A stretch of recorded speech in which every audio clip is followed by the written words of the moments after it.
معزز سامعین، آج رمضان المبارک کی 20 تاریخ ہے، 20واں روزہ ہے، اور آج شام کے وقت اعتکاف میں بیٹھنا ہے۔ تو آج شام سے رمضان المبارک کا آخری عشرہ شروع ہو رہا ہے۔ نبی کریم صلی اللہ علیہ وآلہ وسلم رمضان المبارک کے آخری عشرہ میں جس قدر عبادت کے اندر مجاہدہ کرتے، محنت کرتے اور مشقت اٹھاتے تھے،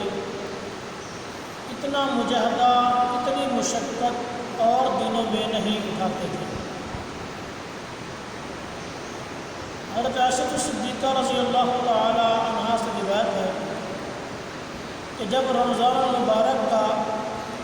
آخری عشرہ شروع ہوتا تو آپ صلی اللہ علیہ وسلم اپنی کمر کس لیتے، یعنی عبادت کرنے کے لیے مکمل طور پر تیار ہو جاتے تھے، اور آخری عشرہ کی ہر رات میں پوری رات جاگ کر گزارتے، اللہ کی عبادت، ذکر و اذکار میں مشغول رہتے تھے،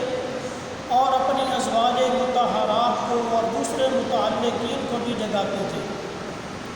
تاکہ وہ بھی ان راتوں کی برکتوں میں اپنا حصہ ڈالیں۔ تو ناظرین کرام، یہ آخری عشرہ بہت ہی اہمیت کا حامل ہے، کیونکہ اس آخری عشرہ کے اندر ایک رات لیلۃ القدر کی رات بھی آتی ہے۔ حضرت عائشہ صدیقہ رضی اللہ تعالی عنہا فرماتی ہیں کہ آپ صلی اللہ علیہ وسلم نے ارشاد فرمایا کہ لیلۃ القدر کو رمضان کی آخری عشرہ کے اندر طاق راتوں میں تلاش کرو۔ تو گویا کہ رمضان المبارک کا جو آخری عشرہ ہے، اس کی جو طاق راتیں ہیں 21،